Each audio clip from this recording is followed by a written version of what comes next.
Chair, bottle, ball,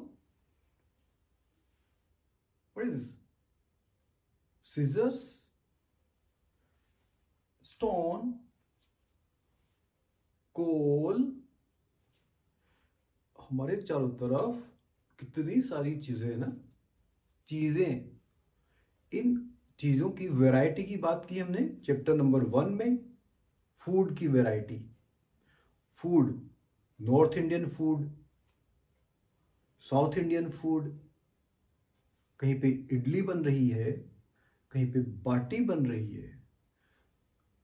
और इसके बाद में हमने चैप्टर नंबर 3 में बात की फैब्रिक के बारे में, क्लोथ्स के बारे में।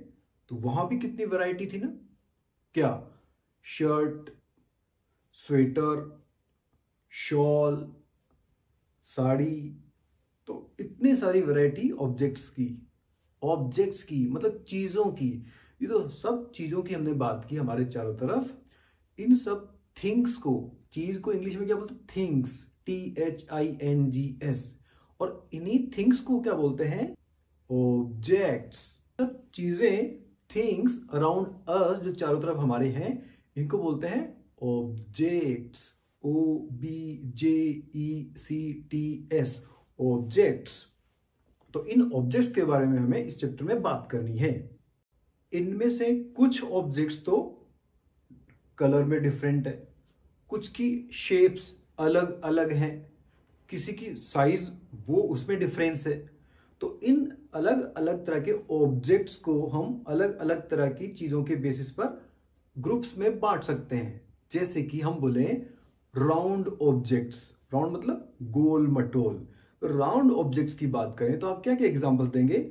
आप बोलेंगे क्रिकेट की बॉल, आप बोलेंगे नहीं सर फुटबॉल, ओके। आप बोलेंगे नहीं सर वॉलीबॉल, ओके। बेसबॉल की बॉल या फिर बास्केटबॉल। तो ये होगी राउंड शेप वाली ऑब्जेक्ट्स। आप बोले कि नहीं नियर राउंड, जो बिल्कुल गोल मटोल नहीं हो, करीब करीब गोल हो, नियर राउंड ऑब्जेक्ट्स। तो इसकी बात करेंगे तो क्या बोलेंगे, मिट्टी का घड़ा, अर्दन पिचर, घड़ा, मिट्टी का घड़ा, इसको इंग्लिश में अर्दन पिचर। या फिर आप बोलेंगे एप्पल, बिल्कुल गोल मटोल नहीं हो, गोल मटोल नहीं होता, नियर राउंड। आप बोलेंगे ग्वावा। आप बोलेंगे, इसके अलावा आप बोल सकते हैं क्या, जैसे कि मैंगो, कुछ मैंगोज की वैरायटी वाले ऐसे होते हैं जो नियर राउंड होते हैं। तो ये हो गए नियर राउंड के शेप्स वाले ऑब्जेक्ट्स। इसके अलावा हो सकता है आप बोलेंगे एडिबल ऑब्जेक्ट्स की बात करें। एडिबल मतलब जिनको हम खा सकते हैं। तो उसमें क्या आएगा, अभी जो हमने बोले जैसे कि नियर राउंड वाले एप्पल एडिबल है, उसी तरह हम बोले गुआवा एडिबल है। तो नियर राउंड भी है और एडिबल भी है। हम बोले स्टोन तो एडिबल नहीं है। तो कुछ ऑब्जेक्ट्स ऐसे हैं जो राउंड भी हैं, नियर राउंड या राउंड, और एडिबल भी हैं। तो एक या एक से ज्यादा उनकी प्रॉपर्टी के आधार पर, गुणों के आधार पर, हम उनकी शेप्स के आधार पर, उनकी एडिबल, वो खाए जाने लायक है कि नहीं, तो अलग अलग तरह से इन ऑब्जेक्ट्स को हम ग्रुप्स में बांट सकते हैं। अगर आपको बोला जाए कि प्लास्टिक की बनी हुई ऑब्जेक्ट्स का नाम बताइए, बहुत सारे ऑब्जेक्ट्स आपके आसपास है ना प्लास्टिक के, you can make a long lasting list. बहुत लंबी सी लिस्ट बना सकते हैं प्लास्टिक के बने मटेरियल चीज़ों के बारे में, ऑब्जेक्ट्स के बारे में। जैसे कि प्लास्टिक आपके किचन में, बाथरूम में, ड्राइंग रूम में, कहाँ नहीं है, क्लासरूम में, एवरीवेयर प्लास्टिक की चीज़ें।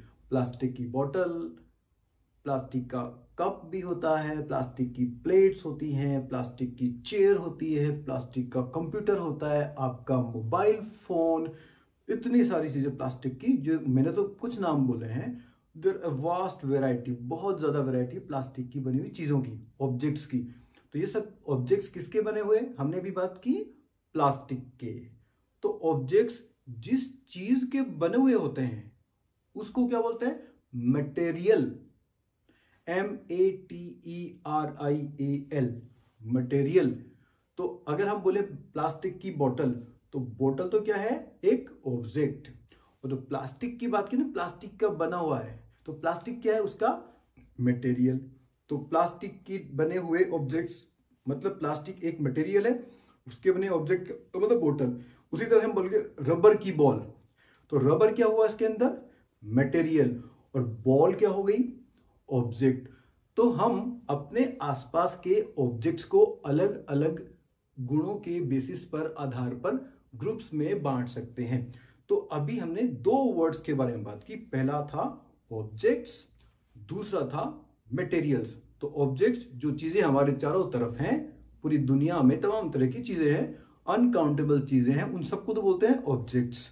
और जिस चीज की वो बनी होती हैं, जैसे हमने बात की प्लास्टिक की बोतल, तो प्लास्टिक की बनी हुई है। हो सकता है यही बात करिए, रिंग की बात करें तो रिंग किसकी बनी हुई है, गोल्ड की। रिंग क्या है, एक ऑब्जेक्ट। और रिंग किसकी बनी हुई है, गोल्ड की। तो गोल्ड क्या है, एक मटेरियल। अगर चांदी की होगी, सिल्वर की होगी, तो सिल्वर क्या होगा, एक मटेरियल। रिंग क्या, फिर से ऑब्जेक्ट। मेरी शर्ट की बात करूं, शर्ट किसकी बनी है, कॉटन की। तो शर्ट तो क्या है, एक ऑब्जेक्ट, और शर्ट कॉटन का बना है, तो कॉटन क्या है, एक मटेरियल। तो हमने दो वर्ड्स को जाना, एक ऑब्जेक्ट और एक मटेरियल। तो ऑब्जेक्ट किसके बने होते हैं, मटेरियल्स के।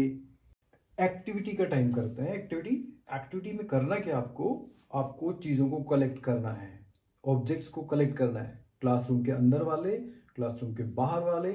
जैसे कि फॉर एग्जांपल हम बात करें, चौक क्लास में मिल जाएगा, pencil, yes, notebook, duster, rubber, hammer, हथौड़ा, नेल, कील, सोप, साबुन, स्पोक ऑफ ए व्हील, पहिए की ताड़ी, बैट, वाओ, बैट तो घर में मिलेगा, क्लास में कोई ला सकता है, मैच बॉक्स, माचिस की तीली या माचिस का बॉक्स, सॉल्ट, नमक, घर में मिलेगा, पोटैटो, आलू।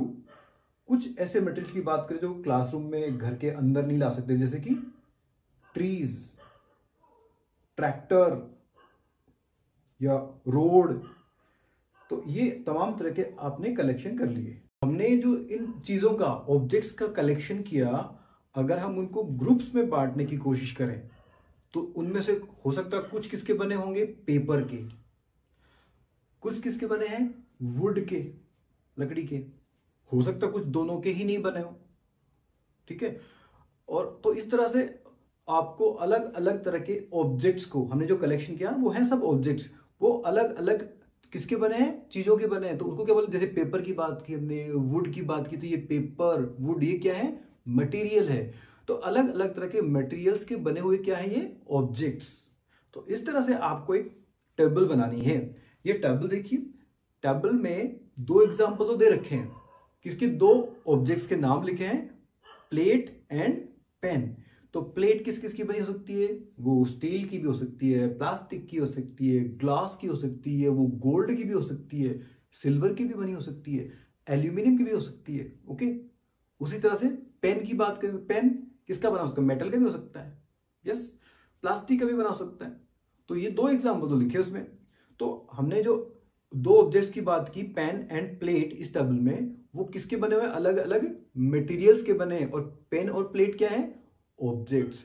तो उसी तरह से आपको 2 3 4 5 जो और ऑब्जेक्ट्स के नाम लिखने हैं, और उनको बनाने के लिए जरूरी जो मटेरियल्स है उनके नाम लिखने हैं। फॉर एग्जांपल मैं रिंग की बात करूं, रिंग क्या है, एक ऑब्जेक्ट, उसको बनाने के लिए जरूरी जो मटेरियल्स हो सकते हैं वो क्या क्या हो सकते हैं, वो हो सकता है स्टील भी हो सकता है, गोल्ड भी हो सकता है, सिल्वर भी हो सकता है, ब्रास भी हो सकता है, पीतल। तो अलग अलग तरह के मटेरियल्स के नाम। उसी तरह एक और एग्जांपल बताऊं आपको ऑब्जेक्ट का नाम, जैसे कि शर्ट। तो शर्ट क्या हो गया, एक ऑब्जेक्ट। ऑब्जेक्ट की लिस्ट में क्या लिखेंगे आप, शर्ट। और शर्ट किस किस मटेरियल की बनी हो सकती है, हमने चैप्टर में पढ़ा था, चैप्टर नंबर 3 में। तो उस तरह से आप 2 3 4 5 और ऑब्जेक्ट्स के नाम लिखिए, और उनको बनाने के लिए जरूरी मटेरियल्स के नाम लिखिए। हो सकता है आपको कुछ ऑब्जेक्ट्स किस मटेरियल के बने ये पता नहीं हो, तो आप अपने पेरेंट्स से पूछिए, अपने एल्डर्स से पूछिए, और ये लिस्ट कंप्लीट कीजिए।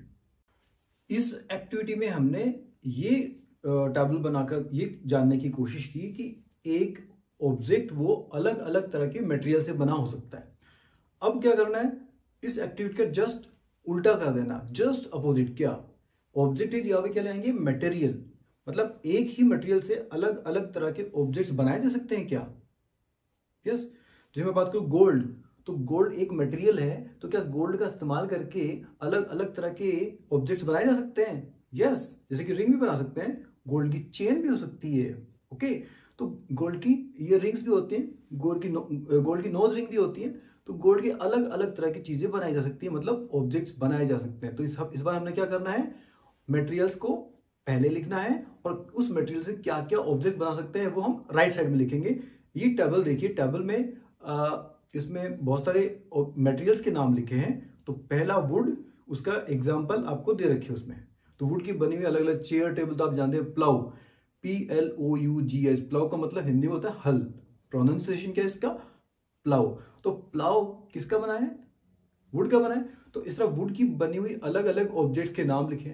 उसके बाद में पेपर, सेकेंड एग्जाम्पल जो दे रखा है टेबल में वो है पेपर। पेपर क्या है, एक मटेरियल। तो पेपर की बनी हुई अलग अलग तरह के ऑब्जेक्ट्स के नाम, नोटबुक, बुक एक्सेट्रा, बहुत सारी चीजें आप लिखिए।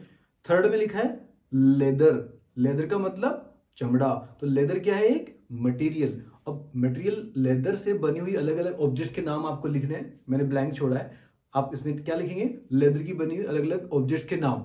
फॉर एग्जाम्पल, एक एग्जाम्पल बताऊं, शूज, जूते बने होते हैं ना लेदर से, चमड़े से। बेल्ट हो सकता है ना उसका बना हुआ। कैप, कैप भी हो सकती है लेदर की बनी हुई। लेदर की बॉल भी होती है, आपको पता है, क्रिकेट वाली बॉल। तो अलग अलग तरह के ऑब्जेक्ट्स के नाम लिखने हैं आपको। उसके नीचे और एग्जांपल दे रखे हैं आपको, मटेरियल्स के नाम दे रखे हैं। उन मटेरियल से बनी हुई ऑब्जेक्ट्स के नाम आपको इस टेबल में लिखने हैं। अब तक हमने क्या जाना, शुरुआत में हमने बात की ऑब्जेक्ट्स के बारे में, कि तो ऑब्जेक्ट्स होते हैं उनको अलग अलग बेसिस पर हम ग्रुप बनाते हैं। जैसे कि शेप के बेसिस, यानी कि गोल, जो बिल्कुल गोल हैं वो, या जो थोड़े बहुत गोल हैं वो। उसके बाद में हमने जाना कि जो ऑब्जेक्ट्स हैं वो अलग अलग मटेरियल के बने हो सकते हैं, मतलब एक ही ऑब्जेक्ट वो अलग अलग तरह के मटेरियल्स का बना हो सकता है। फिर हमने जस्ट उल्टा करके देखा इसको, कैसे कि एक ही मटेरियल से अलग अलग तरह के ऑब्जेक्ट्स बनाए जा सकते हैं।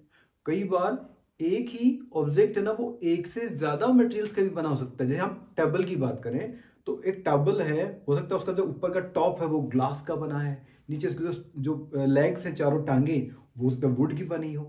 ठीक है, तो एक ही ऑब्जेक्ट एक से ज्यादा मटेरियल्स का भी बना हो सकता है।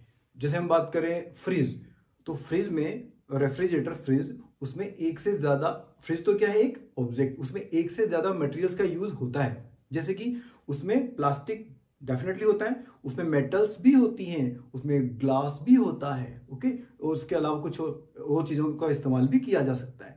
तो मतलब एक ही ऑब्जेक्ट वो एक से ज्यादा मटेरियल्स का भी इस्तेमाल करके बनाया जा सकता है। तो अब हमने ऑब्जेक्ट्स के बारे में, मटेरियल्स के बारे में जान लिया, लेकिन हम ये कैसे डिसाइड करें कि कोई ऑब्जेक्ट है वो कौन से मटेरियल का बनाना चाहिए। तो इसके लिए हम जानेंगे कि जो मटेरियल्स होते हैं उनकी क्या क्या प्रॉपर्टीज होती हैं। जो मटेरियल्स है, जैसे कपड़ा है या फिर आयरन है, ये आयरन है, तो ये सब क्या है, ये मटेरियल्स है। तो इन मटेरियल्स की प्रॉपर्टी, इनके गुण क्या क्या होते हैं, इनके बारे में बात करते हैं। आप टम्बलर जानते हैं, टम्बलर का मतलब हिंदी में गिलास। So when we talk about a tumbler, then क्या आप, ये पहली ने जो किया, क्या किया इसने, कपड़े का, क्लोथ का टम्बलर बनाया। तो क्या क्लोथ का टम्बलर बनाएंगे, नहीं बनाएंगे ना।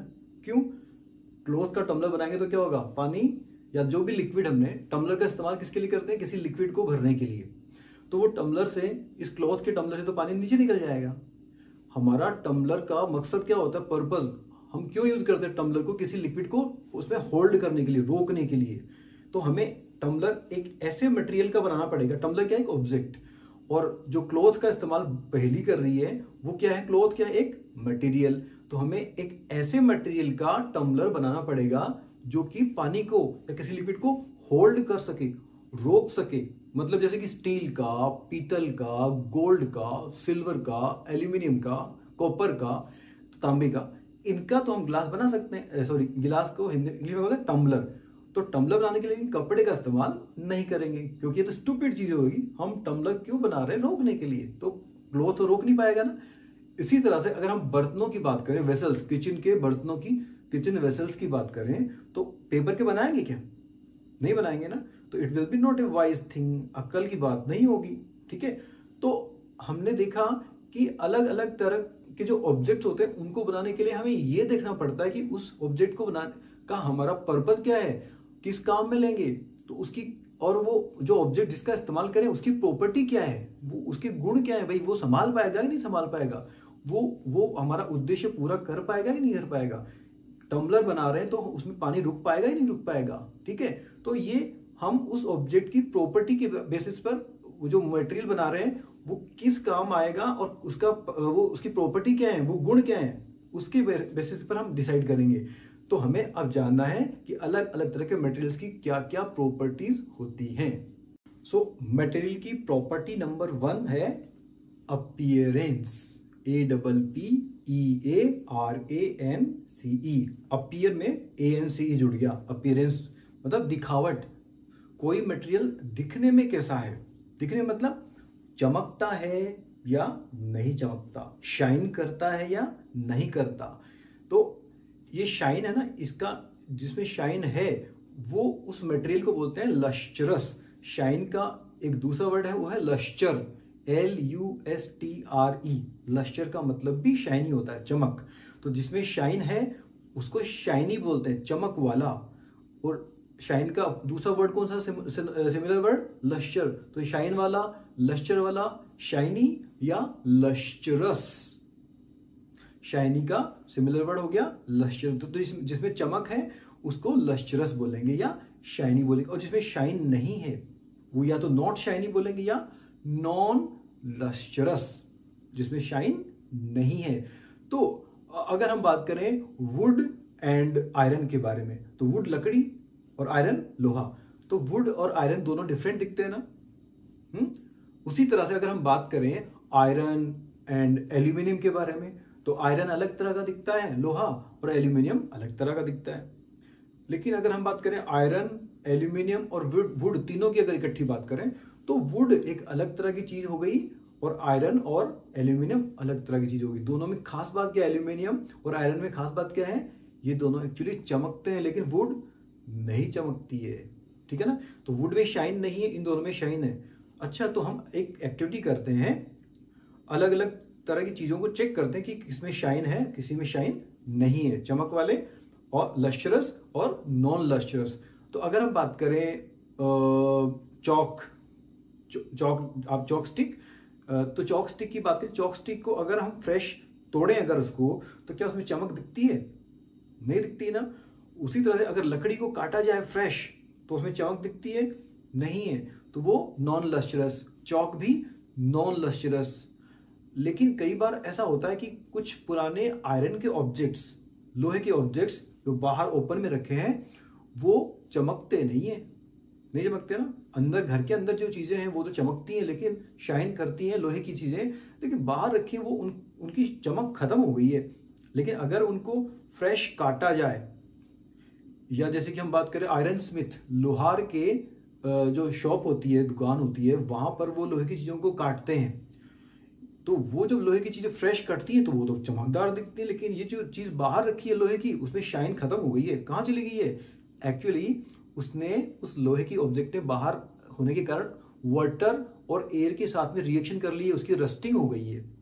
तो वाटर और एयर के साथ में रस्टिंग होने के कारण उसका कलर चेंज हो गया है। लेकिन अगर उसको फ्रेश काटा जाएगा या फिर उसको सैंड पेपर से, आपने हो सकता है आपके घरों में सैंड पेपर देखा होगा, उसे रस्ट को, जंग को हटाया जाता है। लोहे की ऑब्जेक्ट्स के ऊपर जो जंग लगी होती है ना, जैसे कि विंडोज को जब पेंट करते हैं, आयरन की विंडो को, लोहे की विंडोज को, तो पेंट करने के पहले उनका जो जंग है ना उसको साफ करते हैं, उसको बोलते हैं रेगमार, इंग्लिश में बोलते हैं सैंड पेपर। तो सैंड पेपर से उसको रस्ट को अलग करते हैं, तो उसके बाद में देखिए वो चमकने लग गया ना।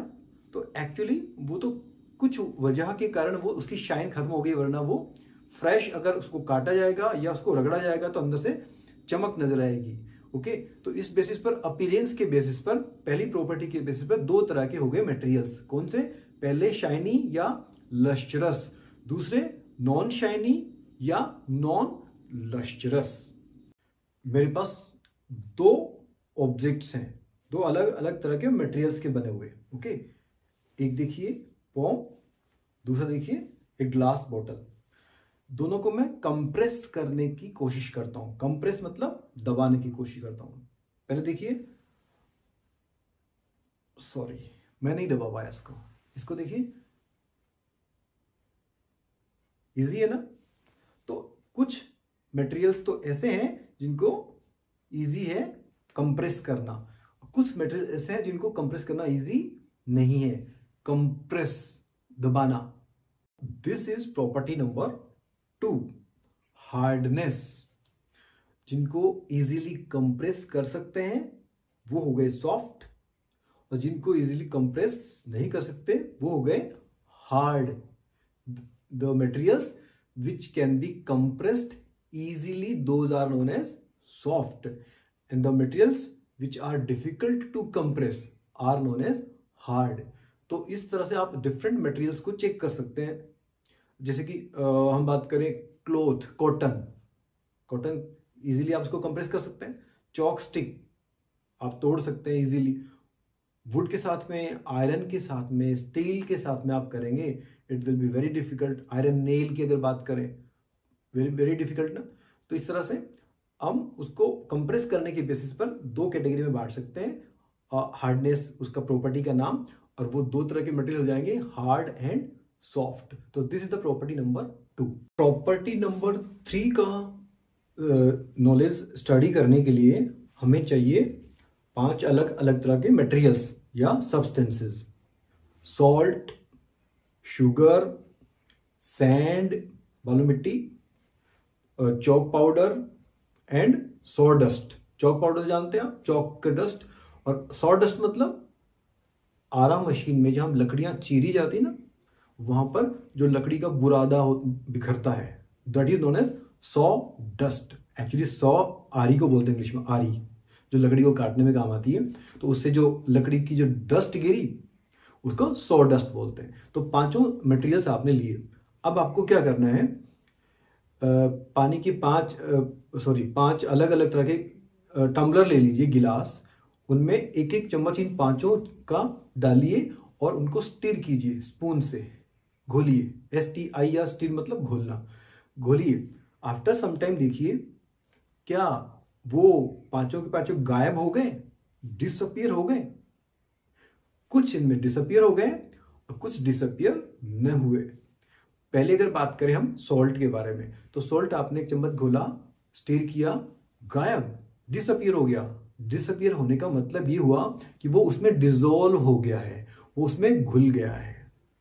दूसरी हम शुगर की बात करें तो शुगर मतलब चीनी, वो भी थोड़ी देर बाद में डिसअपियर हो गई है और मतलब डिसॉल्व हो गई है, वो भी घुल गई है।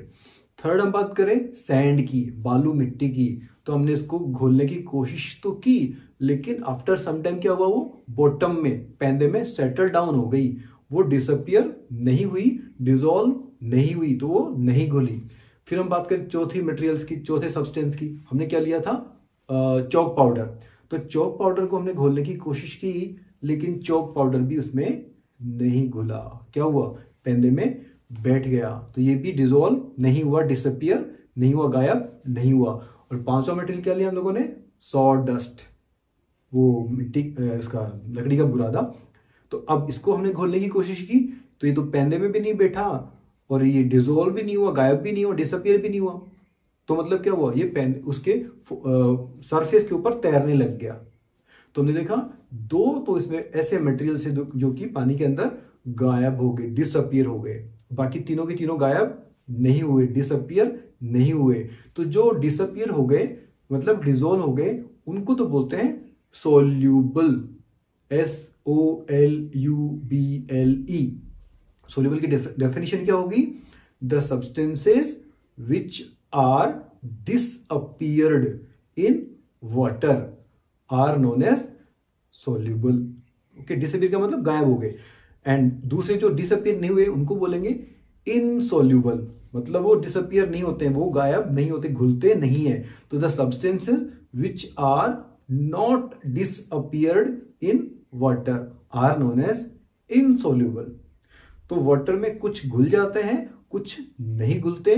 तो देखिए वाटर एक्चुअली बहुत अच्छा सोल्व करने वाला, घोलने वाला, डिसॉल्व करने वाला मटेरियल होता है, बहुत सारी चीजों को घोल लेता है। हमारी बॉडी के अंदर भी वाटर ही मैक्सिमम पार्ट है, और वाटर हमारी बॉडी में बहुत सारे मटेरियल्स को घोलने की कैपेसिटी रखता है। आपने अपनी लाइफ में, अपने सराउंडिंग में, अपने घरों में भी देखा होगा, पानी ज्यादातर चीजों को डिसॉल्व कर लेता है, गायब कर लेता है, मतलब उसके अंदर घुल जाती है। नेक्स्ट प्रॉपर्टी नंबर 4 जानने के लिए हमें 5 अलग अलग तरह के लिक्विड्स लेने पड़ेंगे। वाटर का हमने अलग अलग सब्सटेंस के बारे में देखा था प्रॉपर्टी नंबर 4 में, सोल्यूबल और इनसोल्यूबल के बारे में। इस बार हमें देखना है कि वाटर के साथ में 5 दूसरे लिक्विड्स वो मिक्स हो जाते हैं या नहीं हो जाते हैं। तो इसके लिए हमें लेना पड़ेगा lemon juice, vinegar, lemon juice मतलब नींबू का रस, विनेगर मतलब सिरका। इसके अलावा लेना पड़ेगा मस्टर्ड ऑयल, सरसों का तेल, कोकोनट ऑयल, नारियल का तेल और केरोसिन। तो 5 अलग अलग लिक्विड्स ले लिए हम लोगों ने। तो विनेगर एक्चुअली जो सिरका होता है वो अचार में डालने में काम आता है। तो अब हम क्या करेंगे, वाटर में इन 5 को अलग अलग डिजोल्व करेंगे, घोलेंगे, अंदर मिक्स करने की कोशिश करेंगे। तो हम देखते हैं कि विनेगर ये मिक्स हो जाता है, मतलब वाटर में फैल गया, नजर नहीं आ रहा अपने को अलग से।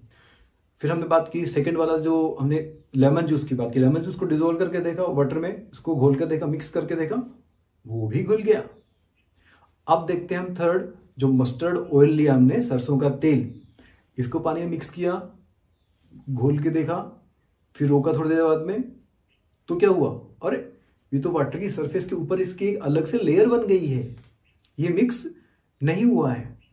फिर फोर्थ देखा हमने कोकोनट ऑयल, इसको पानी में हमने मिक्स किया, फिर थोड़ी देर रोका, क्या हुआ, अरे ये तो वापस, ये भी उसी तरह से मस्टर्ड ऑयल की तरह, सरसों के तेल की तरह कोकोनट का ऑयल भी, नारियल का तेल भी ऊपर की तरफ उसने एक अलग से लेयर बना ली है। अब 5वां क्या, केरोसिन। तो केरोसिन को हमने पानी में डिजोल्व किया, घोला, मिक्स किया, आफ्टर सम टाइम क्या हुआ, ये भी अलग से लेयर बनाकर अलग हो गया, सेपरेट लेयर बन गई, ये भी मिक्स नहीं हुआ। मतलब 5 में से केवल शुरुआत वाले 2, विनेगर जो सिरका अचार डालने में का मतलब वो, और लेमन जूस, ये तो दोनों पानी में घुल गए, मिक्स हो गए, लेकिन बाकी 3 लिक्विड ये मिक्स नहीं हुए। तो हमने इस एक्टिविटी में ये जाना है कि एक ही लिक्विड में दूसरा लिक्विड, मतलब लिक्विड और लिक्विड को आपस में हमने घोलने की कोशिश की है। तो ये सोल्यूबल वाला नहीं है। जब लिक्विड को लिक्विड में घोलने की बात करते हैं तो उसको बोलते हैं मिक्सिबल। तो जो मिक्स हो गया उसको बोलते हैं मिक्सिबल, MISCIBLE, मिक्सिबल। तो हमने शुरुआत वाले 2 लिक्विड लिए थे, एक तो था विनेगर, दूसरा लेमन जूस, ये तो दोनों क्या हो गए, मिक्सिबल। बाकी तीनों, coconut oil, mustard oil and kerosene, ये तीनों इमिसिबल। हमने बात की कि कुछ लिक्विड्स और कुछ सब्सटेंसेस वो वाटर में मिक्स हो जाते हैं। जो सॉलिड सब्सटेंस को घोल के हमने बात की थी घुलने की, वो तो कहलाते हैं सोल्यूबल, और जो लिक्विड वाटर में घुल जाते हैं उनको बोलते हैं हम मिक्सिबल। लेकिन कुछ गैस भी ऐसी होती हैं जो वाटर में घुल जाती हैं, डिजोल्व हो जाती हैं, गैस पानी में घुल जाती है। यस, आपने फिश के बारे में ये सुना होगा कि फिश पानी के अंदर भी रह सकती है, वो पानी के अंदर ही सांस ले लेती है, हम लोग नहीं ले सकते। हमें तो स्पेशल ऑक्सीजन के सिलेंडर लेके जाने पड़ते हैं। पानी के अंदर जाने वाले डाइवर्स को आपने देखा होगा, वो अपनी बैक पर ऑक्सीजन के सिलेंडर लेके जाते हैं सांस लेने के लिए, लेकिन फिश को सिलेंडर ले जाना नहीं पड़ता। क्यों? क्योंकि वो वाटर के अंदर जो घुली हुई डिजोल्व ऑक्सीजन गैस है उसी से अपनी सांस लेने का काम कर लेती है। वाओ, इसका मतलब ये हुआ कि वाटर में कुछ गैसेस डिजोल्व हो जाती हैं, जैसे कि ऑक्सीजन। तो ये ऑक्सीजन घुली हुई है ना, वो उन प्लांट्स के लिए भी जो पानी में होते हैं and the fish etcetera, the animals in the water, उनके लिए सांस लेने में काम आती है। सोल्यूबल और इनसोल्यूबल वाली एक्टिविटी में ये देखा था कि कुछ जो सब्सटेंसेस थे, मटेरियल थे, वो तो पानी में, वाटर में डिसअपीयर हो गए थे, लेकिन कुछ डिसअपीयर नहीं हुए थे। जैसे कि सॉडस्ट, जो लकड़ी का बुरादा था, वो पानी के ऊपर तैरता रहा, और हमने चॉक पाउडर की बात की, वो पानी के बॉटम में बैठ गया। ठीक है, उसके अलावा हमने अभी जो ऑयल और वाटर वाली एक्टिविटी जो की थी, मिक्सिबल इमिसिबल वाली, उसमें हमने देखा था कि विनेगर और लेमन जूस तो डिजोल्व हो गए, मिक्स हो गए थे, मिक्सिबल थे। लेकिन बाकी जो हमने mustard oil, coconut oil, kerosene की बात की, तो ये तीनों की तीनों क्या कर रहे थे, पानी के ऊपर अलग से लेयर बना के रखी थी, ऊपर तैर रहे थे। इसी तरह से बहुत सारे और भी मटेरियल्स ऐसे होते हैं जो वाटर के अंदर मिक्स नहीं होते, तो वो या तो ऊपर की तरफ फ्लोट करते हैं, तैरते हैं, या पानी के अंदर की तरफ बॉटम में जाके सेटल हो जाते हैं। तो ये प्रॉपर्टी नंबर 5, इसमें क्या हो रहा है, या तो कोई ऑब्जेक्ट पानी में फ्लोट करता है, FLOAT, तैरता है, या फिर वो पानी के बॉटम में डूब जाता है, SINK, सिंक। सो फ्लोट और सिंक, ये प्रॉपर्टी नंबर 5। आपने वाटर बॉडीज में, रिवर में, पॉन्ड में आपने देखा होगा कि जो ड्राई लीव्स होती है प्लांट्स की, सूखी पत्तियां, वो पानी की सरफेस के ऊपर तैरती रहती हैं। आपने कभी स्टोन फेंका पानी के अंदर, क्या हुआ? वो पानी के अंदर जाके सिंक हो गया, डूब गया। उसी तरह से अगर आप हनी, शहद की ड्रॉप्स डालें पानी के अंदर तो क्या होगा? दोज विल सिंक डाउन, वो पैने में बैठ जाएंगी। तो इस तरह से हमने देखा कि कुछ मटेरियल्स वाटर में फ्लोट करते हैं और कुछ मटेरियल्स वाटर में सिंक हो जाते हैं। तो this was the property number 5। आप सबने कभी न कभी हाइड एंड सीक गेम खेला होगा। हाइड एंड सीक मतलब छुपा छुपी, कि एक बंदा ढूंढेगा और बाकी सब छुप जाएंगे फ्रेंड्स। तो आप लोग ऐसी जगह पे हाइड हुए होंगे, छुपे होंगे, जहां पर आपको आपका फ्रेंड देख नहीं पाए, जैसे कि डोर के पीछे, किसी दीवार के पीछे, बिहाइंड ए बिल्डिंग, जहां पे देख नहीं पाए। ठीक है, क्या आप में से कोई फ्रेंड ऐसी जगह छुपा होगा जैसे कि कांच का डोर, ग्लास की विंडो, उसके पीछे छुपा होगा? नहीं ना। वाई? क्योंकि उसके तो क्रॉस, उसके अक्रॉस, उसके थ्रू आपका फ्रेंड आपको देख लेगा और आपको ढूंढ लेगा। ठीक है, तो कांच के, ग्लास के डोर के आर पार आप दिख जाओगे, लेकिन वुड के डोर के आर पार, दीवार के आर पार आप नजर नहीं आ पाओगे ना। इसलिए ऐसे सब्सटेंसेस जिनके अक्रॉस, जिनके थ्रू आर पार देखा जा सकता है, दो substances through which we can see clearly are known as transparent. Transparent, पारदर्शी हिंदी में, जो जिनके आर पार क्लियरली देख सकते हैं उनको बोलते हैं ट्रांसपेरेंट। तो ये प्रॉपर्टी नंबर 6, ट्रांसपेरेंसी। ट्रांसपेरेंसी मतलब आर पार देख सकते हैं या नहीं देख सकते। आपने स्वीट की जो शॉप्स देखी होंगी, जो शॉपकीपर्स हैं वो उनमें अपनी चॉकलेट्स को ऐसे बॉक्सेस में रखते हैं पैक करके, जिनके जो ट्रांसपेरेंट हो, जिनके आर पार हम देख सके। तो बच्चे देख के पहचान लेंगे, अच्छा ये वाली chocolate, this chocolate I would like to take, ये वाली चॉकलेट मुझे अच्छी लग रही है देखने में, है ना।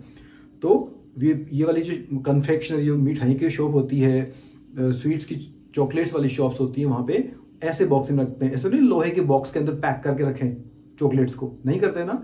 वो ट्रांसपेरेंट बॉक्सेस के अंदर पैक करके रखते हैं, जिससे कि बायर्स, खरीदने वाले दुकानदार, कस्टमर्स, वो दूर से देख लें क्या इसके अंदर क्या रखा हुआ है। ग्लास, कांच, एयर, वाटर, कुछ प्लास्टिक्स भी ऐसे होते हैं विच आर ट्रांसपेरेंट। बाकी हमने बात की वॉल, दीवार की बात की, मेटल्स की बात की, वुड की बात की, तो ये ट्रांसपेरेंट नहीं होते। So we can not see through them, इनके आर पार हम नहीं देख सकते। So those substances through which we can not see at all, बिल्कुल भी नहीं देख सकते, those are known as opaque. OPAQUE।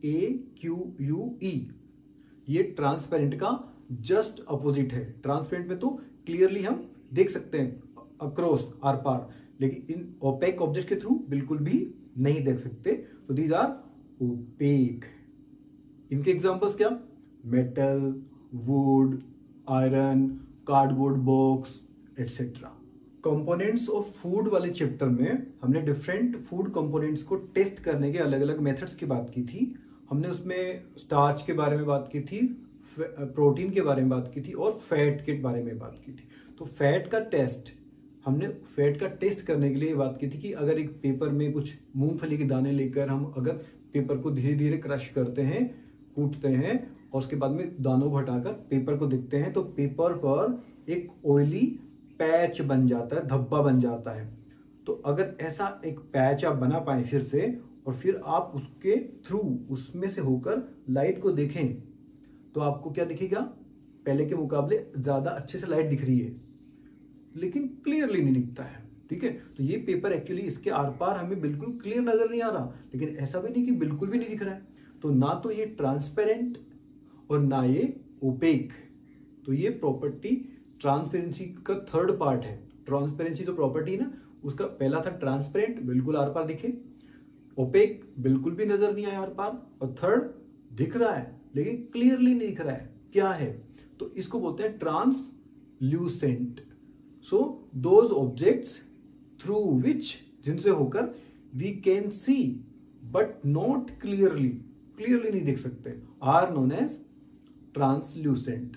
तो ऑयली पेपर एक इसका एग्जांपल है। इसी तरह के कुछ प्लास्टिक भी ऐसे होते हैं जो ट्रांसल्यूसेंट होते हैं, और कुछ ग्लास भी, कुछ कांच भी ऐसे होते हैं जिनके आर पार दिखता है लेकिन क्लियरली हमें दिख नहीं पाता है। इसी तरह से आपने देखा होगा आपकी पाम में, आपने डार्क अंधेरे, जब अंधेरा होता है उस वक्त टॉर्च आपने जलाकर यहाँ देखा होगा इधर से, तो आपको क्या दिखती है, यहाँ पे रेड ब्लड नजर आता है, रेड रेड स्पॉट नजर आता है, लेकिन क्लियरली नहीं दिखता है कि क्या है। तो वो उस वक्त टॉर्च के कारण हमारी पाम टॉप कैसी हो गई है, ट्रांसल्यूसेंट, क्लियरली नहीं दिखता है। वरना तो आप ब्लड देखते हो, वाह ब्लड आ रहा है जा रहा है, लेकिन वो ट्रांसपेरेंट नहीं होता, ट्रांसल्यूसेंट होता है। तो हमने इस चैप्टर में डिफरेंट मटेरियल्स को उनकी प्रॉपर्टीज के बेसिस पर अलग अलग ग्रुप्स में बांटने की कोशिश की। तो ये हमने जो क्लासिफिकेशन किया, इनकी प्रॉपर्टीज पढ़ी, तो इनसे फायदा क्या है, एडवांटेजेस क्या है। तो ये कुछ एडवांटेजेस लास्ट में हम बात करते हैं। पहला एडवांटेज, फायदा, लाभ ये है, helps in identification of objects. अलग अलग ऑब्जेक्ट्स को हम पहचानना हमारे लिए इजी होता है, इसमें हेल्प मिलती है। Second, helps in sorting of objects को हम छटाई कर सकते हैं, छांट कर अलग अलग रख सकते हैं। आपने शॉपकीपर को देखा होगा, वो अपनी शॉप में अलग अलग चीज़ों को अलग अलग जगह पे रखता है, या मेडिकल स्टोर में देखा होगा अलग अलग मेडिसिन को अलग अलग ग्रुप में बांट के रखा जाता है। तो ये अलग अलग प्रॉपर्टी के बेस पर ही वो उनको अलग अलग ग्रुप में बांट के रखते हैं। थर्ड, उसका एडवांटेज लिख सकते हैं हम, हेल्प्स इन लोकेटिंग थिंग्स। चीज़ों को ढूंढना आसान होता है। भाई ग्रुप बना के रखेंगे तो उनको ढूंढ भी सही टाइम पे पाएंगे। आपने मेडिकल स्टोर पे देखा होगा, आपने मेडिसिन बताई कि भैया मुझे ये मेडिसिन चाहिए, वो तुरंत आपको मेडिसिन लाकर दे देते हैं, वो उसी जगह पे जाते हैं। क्यों? क्योंकि उन्होंने उसके हिसाब से उनको ग्रुप बना के रखा है। तो उनको लोकेट करना, चीज़ों को तलाशना भी काफ़ी इससे ईजी हो जाता है। नेक्स्ट, इसका फायदा, makes study of different objects, अलग अलग ऑब्जेक्ट्स को स्टडी करना, समझना उनके बारे में, ईजी एंड मोर मीनिंगफुल। तो अगर वो अलग अलग होते तो उनको पढ़ना, उनके बारे में रिसर्च करना, उनको स्टडी करना डिफिकल्ट होता। लेकिन अब एक जगह पे एक सारी चीजें हैं। जैसे हम बात करें साइंस में, तो साइंस से रिलेटेड सारी चीजें इकट्ठी हैं। ऐसा तो नहीं कि साइंस के अंदर आपने मैथमेटिक्स भी पढ़नी पड़ रही है, आपने ज्योमेट्री का क्वेश्चन आ गया इसके अंदर, ऐसा तो नहीं है ना। सो इसलिए अलग अलग चीज़ों को स्टडी करने के लिए भी ये ग्रुप बनाकर रखना ये हमारे लिए कंफर्टेबल होता है। उसके अलावा लास्ट इसका एडवांटेज हम लिख सकते हैं, helps to understand similarities and dissimilarity among objects. तो अलग अलग ऑब्जेक्ट्स में सेम चीजें क्या है, सिमिलरिटी, और डिससिमिलरिटी मतलब अलग अलग डिफरेंसेस क्या है, उनको भी स्टडी करना इससे इजी रहता है। तो that was all about this chapter. Now we will talk about the exercise questions. So now we will talk about the exercises of this chapter. Question number 1, name 5 objects which can be made from wood. Wood क्या है इसमें, material, और objects would say बने हुए 5 objects के नाम बताने हैं। So first, table, chair, doors, boat and bed. 5 example हो गए, ये पांचों वुड के बने हुए objects. Next question number 2, select those objects from the following which shine. जिनमें लश्चर होती है उन ऑब्जेक्ट्स को चूज करना है। ग्लास बाउल, कांच का कटोरा, प्लास्टिक टॉय, प्लास्टिक का खिलौना, स्टील की चम्मच, कॉटन शर्ट, इन्हें जो शाइन करते हैं वो glass bowl and steel spoon. ये दोनों ही चमकते हैं, बाकी चमकते नहीं है। प्लास्टिक का खिलौना नहीं चमकता और कॉटन की जो शर्ट है वो भी नहीं चमकती। Next question number 3, match the objects. उन ऑब्जेक्ट्स को मैच करना है गिवन बिलो जो नीचे दे रखे हैं with the materials from which they could be made, जिनसे वो बनाए जा सकते हैं। Okay, remember an object can be made from more than one material. एक से ज्यादा मटेरियल से भी बन सकता है एक ऑब्जेक्ट, हमने बात की थी चैप्टर में। And A given material could be use for making many objects, और एक ही मटेरियल से एक से ज्यादा ऑब्जेक्ट्स भी बन सकते हैं। तो यहाँ पे ऑब्जेक्ट दे रखे, book, tumbler, chair, toy and shoes. Tumbler मतलब गिलास, चेयर कुर्सी, टॉय खिलौना, शूज जूते, और राइट साइड में मटेरियल्स के नाम दे रखे हैं। So that is the answer here. Book किस किस की बन सकती है, पेपर की ओनली एक ही मटेरियल्स की। टम्बलर गिलास, वो ग्लास का भी बन सकता है, वो प्लास्टिक का भी बन सकता है। इसके अलावा आप यहाँ पे गोल्ड भी लिख सकते हैं, सिल्वर भी लिख सकते हैं, स्टील भी लिख सकते हैं। नेक्स्ट चेयर, कुर्सी, वो वुड की बन सकती है, प्लास्टिक की बन सकती है। ओके, नेक्स्ट हम बात करें खिलौना, टॉय, वो प्लास्टिक का हो सकता है, वुड का हो सकता है, वो ग्लास का, कांच का खिलौना भी हो सकता है। यस, शूज, वो लेदर के बने हो सकते हैं, वो कैनवास के, कपड़े के भी हो सकते हैं ना। यस, प्लास्टिक के भी हो सकते हैं, तो वो आप उनमें और भी लिख सकते हो। Next question number 4, state whether the statements given below are true और फॉल्स। ट्रू या फॉल्स चूज करना है इन स्टेटमेंट में। तो 8 स्टेटमेंट दे रखे हैं, या ट्रू है या फॉल्स ये बताना अपने को। So first is stone is transparent, पत्थर ट्रांसपेरेंट है, मतलब उसके अक्रॉस आर पार हम देख सकते हैं। वाइल ग्लास इज ओपेक, लेकिन कांच आर पार नहीं देख सकते, कांच ओपेक है, तो ये क्या है, false. Next statement number 2, a notebook has lustre, notebook में शाइन होती है, लश्यर होती है। वाइल इरेजर डज नॉट, लेकिन इरेजर में नहीं होती, तो ये तो दोनों में नहीं होती, ये भी false. Next, chalk dissolve in water, chalk powder हमने डिजोल्व करके देखा था, घुला, वो बॉटम में बैठ गया था, so this is also false. Next, a piece of wood floats on water, water के ऊपर लकड़ी का एक टुकड़ा वो फ्लोट करता है, सो दिस इज करेक्ट, ये ट्रू है। Statement number 5, sugar does not dissolve in water, चीनी पानी में नहीं घुलती, वो तो गायब हो जाती है, तो ये फॉल्स है। Oil mixes with water, water और ऑयल दोनों की दोनों लिक्विड हैं, तो ऑयल वाटर में मिक्स हो जाता है क्या, हमने घोल के देखी, घोलने की कोशिश की, लेकिन हुआ क्या, अल्टीमेटली वो पानी की सरफेस के ऊपर ही रह गया, तो ये मिक्स नहीं होता है, दिस इज ऑल्सो फॉल्स, छठा false. Next, sand settles down in water, मिट्टी है, बालू मिट्टी, वो पानी के बॉटम में सेटल डाउन हो जाती है, तो ये करेक्ट है, नीचे बैठ जाती है, ये ट्रू है। Last, vinegar dissolve in water, vinegar सिरका, हमने बात की कि अचार डालने में काम आता है, तो ये जो विनेगर है वो पानी में घुल जाता है, यस ये करेक्ट है, ट्रू। नेक्स्ट क्वेश्चन नंबर 5 की बात करें, given below are the names of some objects and materials, कुछ ऑब्जेक्ट के नाम दे रखे हैं, कुछ मटेरियल्स के नाम दे रखे हैं, वाटर, बास्केटबॉल, ऑरेंज, संतरा, शुगर, चीनी, ग्लोब, ग्लोब आपने देखा होगा, पूरे वर्ल्ड का एक स्पेसिमेन होता है, नमूना होता है, गोल मटोल। इन अर्दन पिचर, घड़ा।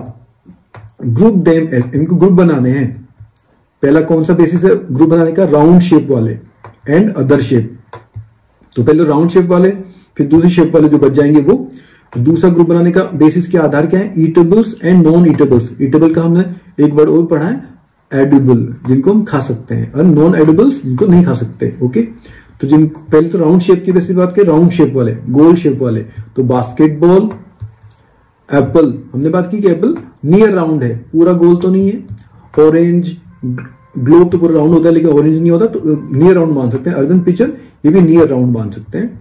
और अदर शेप जो बच गई वो वाटर एंड शुगर में आएंगे ये दोनों इन राउंड शेप पे नहीं आएंगे। बाकी ईटेबल्स की बात करें, जो सेकंड जो यहाँ पे दे रखा था सेकंड वाला, तो ईटेबल्स जो खा सकते हैं, खा सकते हैं मतलब हम कंज्यूम कर सकते हैं, ऐसा नहीं कि खाए जाए इनको रोटी की तरह। ये वाटर, वाटर को आप बोलेंगे पिएंगे, तो लेकिन ईटेबल का मतलब यहाँ पे हम कंज्यूम कर सकते हैं उसकी बात है, तो वाटर को कंज्यूम कर सकते हैं। Yes, orange, sugar and Apple, इनको सबको हम कंज्यूम कर सकते हैं, ईटेबल्स हैं। एंड नॉन ईटेबल्स जिनको नहीं कंज्यूम कर सकते, बास्केटबॉल खेलते हैं, ग्लोब स्टडी करते हैं, अदर पिचर पानी भरते हैं, इनको कंज्यूम नहीं कर सकते। तो देखा हमने उनकी प्रॉपर्टी के बेस पे उनको अलग अलग ग्रुप्स में बांट दिया। Now list all the items known to you that float on water, जो पानी पे फ्लोट करते हैं वो सिंक नहीं होते। Check and see if they will float on an oil और केरोसिन, क्या वो तेल पर या केरोसिन पर भी फ्लोट ही होंगे क्या, ये चेक भी करना है। तो पहले तो बताना है कि जो पानी पर तैरते हैं, तो बहुत सारी बड़ी लंबी लिस्ट बना सकते हैं आप, कुछ मैंने नाम आपके लिए बताए, list of some item that float on water, जैसे कि paper, wood, thin plastic sheet, पतली पतली शीट्स होती है वो, वैक्स, मोम, आइस, बर्फ, थर्मोकोल शीट, आपने देखी थर्मोकोल के टुकड़े, ऑयल, ये सब फ्लोट करते हैं। अब जो तेल पर भी फ्लोट करेंगे, ऑयल पर भी फ्लोट करेंगे, वो पेपर, प्लास्टिक की शीट, वैक्स, मोम, थर्मोकोल की शीट एंड वुड, ये तेल पर भी फ्लोट करेंगे। और केरोसिन पे फ्लोट करने वाले paper, thermocol sheet and thin plastic sheet, ये थर्मोकोल पेपर और थिन प्लास्टिक शीट, ये केरोसिन के ऊपर फ्लोट करने वाले ऑब्जेक्ट्स के नाम। Last question, find the odd one out from the following. Odd one का मतलब डिफरेंट, बाकी सब एक जैसे हैं लेकिन एक है वो अलग है। तो पहला है ये chair, bed, table, baby, cupboard. Cupboard मतलब अलमारी, बेबी मतलब बच्चा, टेबल, बेड मतलब बिस्तर और चेयर। इनमें सबसे अलग कौन है? बेबी, क्योंकि बाकी सब तो क्या है? लिविंग है। सॉरी बाकी सब क्या है? Non living. बेबी ही ओनली उनमें लिविंग है। नेक्स्ट बी वाला क्वेश्चन देखिए, रोज, जैस्मीन, बोट, मैरीगोल्ड, लोटस। तो इनमें देखिए लोटस मतलब कमल, मैरीगोल्ड मतलब गेंदा, बोट मतलब नाव, जैस्मीन मतलब चमेली, रोज मतलब गुलाब। तो इनमें चार तो फ्लावर्स हैं लेकिन बोट ये फ्लावर्स नहीं है, तो बोट इसमें ओड हो गया। Boat, all others are flowers. C वाला स्टेटमेंट देखिए, aluminium, iron, copper, silver, sand. तो एल्यूमिनियम एक मेटल होती है, आयरन लोहा मेटल है, कॉपर तांबा मेटल है, सिल्वर चांदी ये भी मेटल है, सैंड बालू ये मेटल नहीं है। सो सैंड इसमें ओड हो गया, all others are metals. Last statement है शुगर, चीनी, सॉल्ट, नमक, सैंड बालू मिट्टी, कॉपर सल्फेट। कॉपर सल्फेट की हमने बात की थी ना स्टार्च टेस्ट करने के लिए के बाद में, हाँ इसमें ब्लू ब्लैक कलर वाली बात की थी, इसमें प्रोटीन के टेस्ट में, सॉरी। तो उसमें ब्लू कलर का सॉल्ट होता है ये तो बाकी सब तो अलग तरह का है। सॉरी ये एक सॉल्ट है जो कि पानी में घुल जाता है, सॉल्ट पानी में घुल जाता है, शुगर पानी में घुल जाती है, लेकिन सैंड ये पानी में नहीं घुलती है, पानी के पैंदे में बैठ जाती है। So sand, all others are soluble in water, ये पैंदे में बैठ जाती है। So that was all about this chapter. Chapter concludes.